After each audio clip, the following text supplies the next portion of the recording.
Halo pemirsa, apa kabar? Jumpa lagi bersama saya Afiliani dalam Afiliani View. Ya pemirsa, Kabinet Jokowi JK menghadapi sejumlah tantangan sektor ekonomi. Salah satunya bahwa kita melihat kinerja pertumbuhan ekonomi mengalami penurunan di triwulan pertama. Dan banyak pihak mengatakan perlunya adanya reshuffle. Di hasil survei menunjukkan bahwa hampir 50% kepuasan terhadap kabinet khususnya adalah bidang ekonomi mengalami penurunan.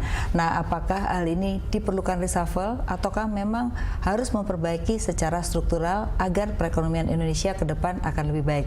Untuk itu saya akan membahasnya bersama Denny Purbasari, pengamat ekonomi dari UGM. Selamat malam. Selamat malam, Mbak Afi. Sebelum ini kita akan bahas, kita akan lihat ada paket tayangan. Ya pemirsa, kita saksikan paket tayangan berikut ini. Kita sampaikan kalau sudah sulit, ya, bisa aja dirjennya saya copot, bisa aja pelaku di lapangan yang saya copot, bisa juga menterinya yang saya copot.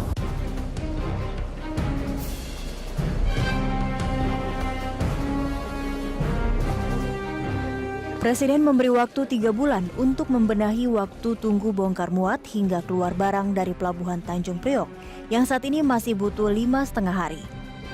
Kondisi dwelling time pelabuhan terbesar dengan 70% aktivitas ekspor impor di Indonesia amat kontras dibanding dengan Singapura yang hanya 1 hari atau Malaysia yang butuh 3 hari.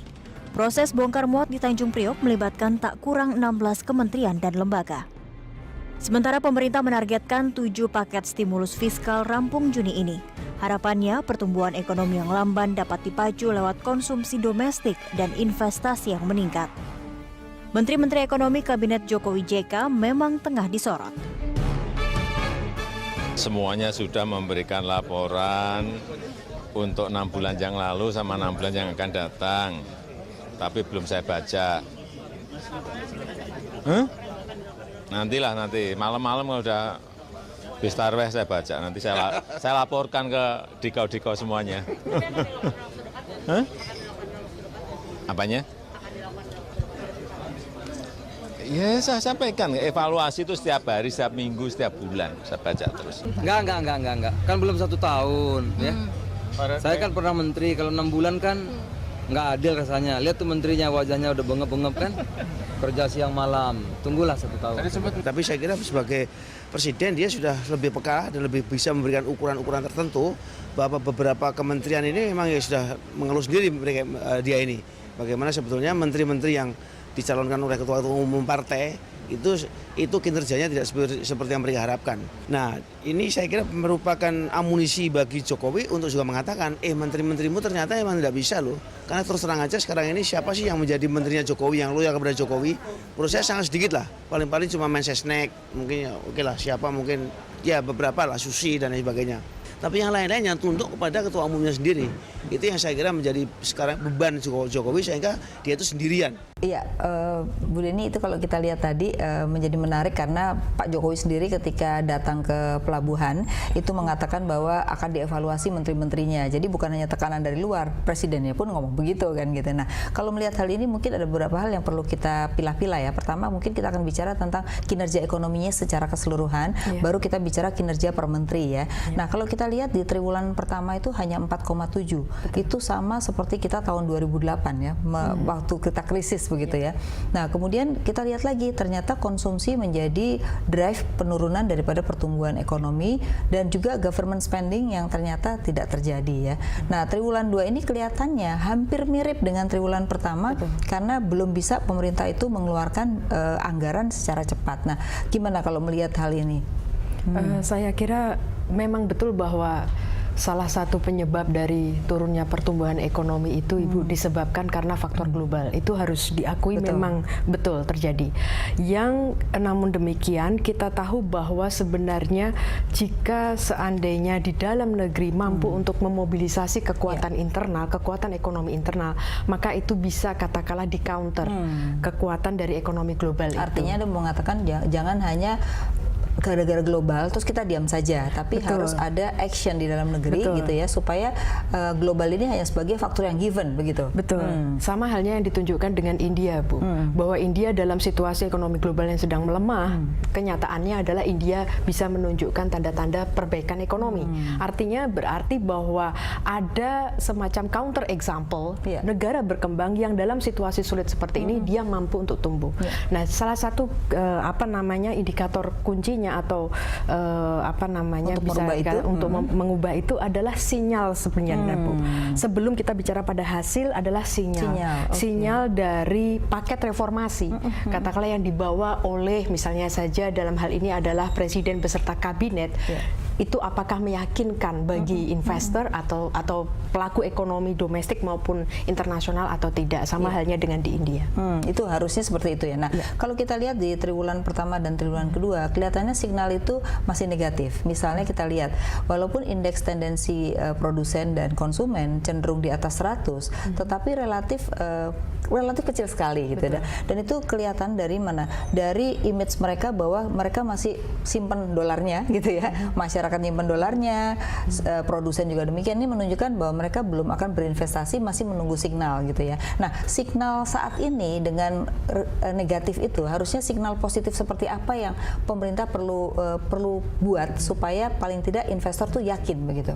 Saya kira yang terpenting itu, Ibu, adalah adanya statement dan leadership yang kuat dalam bidang ekonomi. Siapa sebenarnya yang katakanlah oleh pasar dianggap sebagai orang yang kredibel.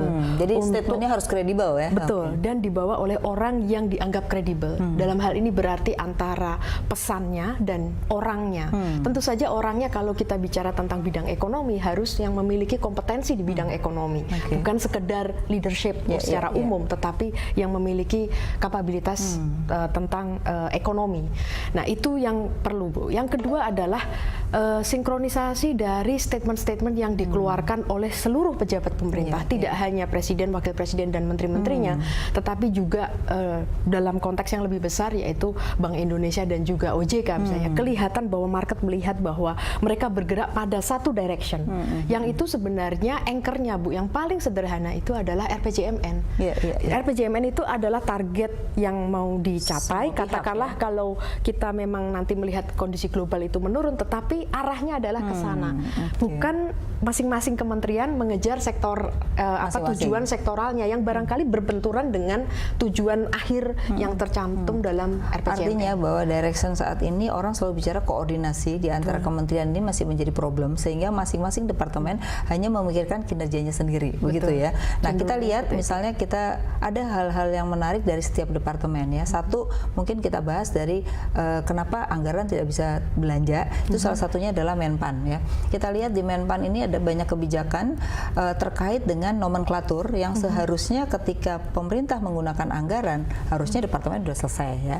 Malah yang diurus adalah tidak boleh mengerjakan aktivitas di hotel ya. Kemudian jabatan harus dilelang ya. Akibatnya terjadi kelambanan di sisi penempatan birokrat. Di satu sisi yang terjadi adalah terkait dengan tadi penurunan biaya hotel dan sekarang mulai PHK gitu ya. Nah, yang ini malah nggak diurus. Nah, ini seperti apa yang seperti kayak gini nih? Saya kira dari proses perubahan administrasi dari SBY Budiono kepada Jokowi dan JK ini satu pelajaran penting barangkali, Bu, bagi kita semua ke depan, yaitu bahwa ada risiko atau biaya yang cukup besar dalam pengubahan struktur kementerian dan lembaga. Itu satu pelajaran yang penting, Bu, bahwa ternyata tidak semudah seperti yang ada di atas kertas. Benar. Yang kedua adalah, dan itu bisa mengorbankan pertumbuhan ya, karena akibat itu sebenarnya. Karena ternyata sangat lambat bahwa kita menata administrasi atau birokrasi yang baru sesuai dengan nomenklatur yang baru itu sangat lambat. Yang kedua, Ibu, kalau kita bicara tentang kinerja ekonomi tidak muncul dalam ruang yang hampa, terisolasi dari yang lain. Yang terjadi adalah Kementerian Perekonomian sekarang misalnya saja tidak membawahi Kementerian Perhubungan. Kemudian karena ada dua Menko sekarang kan. Betul. Karena kelautan ini juga membawahi beberapa bidang yang kaitan dengan perekonomian ya. Persis. Nah, Perhubungan, kemudian ESDM itu ada di Kementerian Maritim yang saya rasa sangat vital untuk kemudian bekerjanya katakanlah perekonomian secara keseluruhan. Nah, kalau seperti itu, Bu, berarti ketika ada keputusan-keputusan yang katakanlah melibatkan Kementerian Perhubungan dan Kementerian Perekonomian, biasanya kalau dua Menko, ada urusan yang menyangkut dua Menko, itu berarti yang katakanlah menjadi synchronizers itu adalah Wakil Presiden. Kalau hanya antar kementerian dan lembaga di bawah satu Menko, maka bisa diselesaikan sendiri. Tetapi karena sekarang ada dua Menko yang berbau ekonomi, maka ini saya kira jadi tantangan yang lebih baru dalam hal koordinasi. Organisasi, organisasi itu ternyata mempengaruhi dalam proses pengambilan keputusan ya, itu menjadi masalah. Nah, sekarang kita lihat dari kementerian lain adalah sekarang yang menjadi pusat juga adalah Kementerian Perdagangan nih ya, di mana sekarang menjadi masalah harga-harga karena dari hasil survei menunjukkan bahwa 50% lebih masyarakat tidak puas satu harga bahan pokok, yang kedua adalah keterkaitannya dengan kesempatan kerja, di mana sekarang makin menurun kesempatan kerja. Nah, dua hal ini itu ada kaitannya salah satunya dengan perdagangan, di mana ketika mereka tidak impor ternyata harga-harga barang naik. Nah, ini kan juga menjadi masalah Kementerian Perdagangan dengan pertanian. Ini kan saling bertabrakan terkait dengan keputusan. Nah, ini gimana nih? Dua menteri ini kan kita evaluasi nih, jadi nanti supaya tahu siapa yang mesti diganti nih. Iya, Ibu. Saya kira ini mungkin satu pelajaran yang bisa kita lihat kembali dari pengalaman misalnya saja zaman Pak Harto. Pak Harto berusaha kurang lebih Ibu selama 14 tahun untuk mencapai swasembada beras. Dalam periode itu yang terjadi adalah kemudian ada program Bimas, Inmas, kemudian irigasi, pupuk dan segala macam pendampingan, kolom pencapir itu luar biasa. Dan juga masalah ini ya, perbaikan tentang benih. Jadi artinya dari sisi produksinya maupun dari sisi konsumennya juga diatur gitu ya. Tapi kalau tidak salah ini Bu, pada periode yang sama itu Pak Harto tidak melarang impor. Artinya adalah sebenarnya antara impor dengan swasembada ini jangan dianggap sebagai zero sum game. Tetapi sebenarnya bisa beriring bahwa impor diperlukan dalam rangka stabilisasi harga.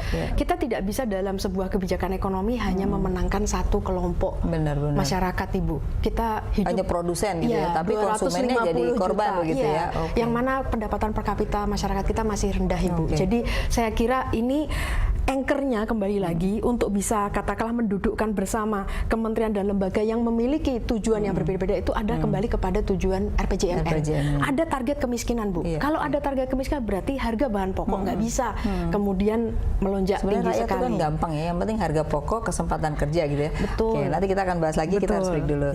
Ya pemirsa, jangan kemana-mana karena saya akan kembali setelah pariwara berikut ini.